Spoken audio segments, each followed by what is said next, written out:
I want to talk about my final point, which is how we can get London back to work. And again, there's been a lot of great questions today from entrepreneurs saying, Brian, what can we do? What can we do? First of all, we must strengthen the economy. When we strengthen the economy, it strengthens all things. And I had a great guest on the show the other day, Luke Johnson, one of the founders of Pizza Express. And I've had countless numbers of entrepreneurs, economists from Imperial College. I've had people in the hospitality sector. I had Steve McNamara of the London Taxi Drivers Association, a union of 18,000 black taxi drivers. They all came to me and they said, Brian, we've got to find a way to get back to work. Steve McNamara said, my drivers are struggling from mental health. I take a cab home every night. They said, Brian, you're my first job of the night. You know, I can barely survive here and I'm going crazy at home.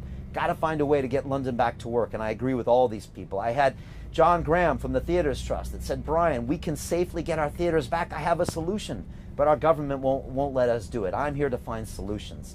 And I believe that if we can give a timetable of how we get out of this crisis, we can allow our business people to start investing in the economy now. They need a roadmap out, and it's so crucial.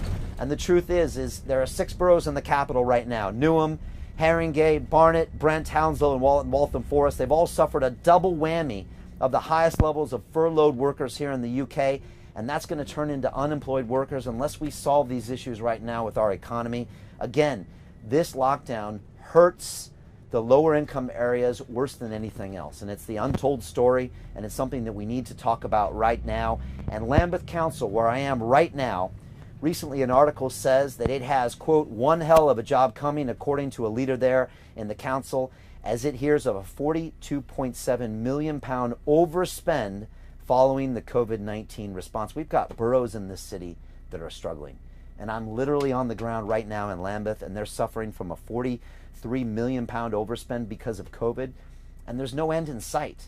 I really feel for these councils that are struggling, and that's why I'm going to every single one of the 32 boroughs in this city, and I want to hear your challenges, and I want to offer solutions. But let's be honest, getting London back to work is the one move that will help strengthen everything I'm talking about. It's going to provide strength to our communities, to our families, to our transport structure, to our health infrastructure. It's going to provide even solutions to some of our knife crime issues.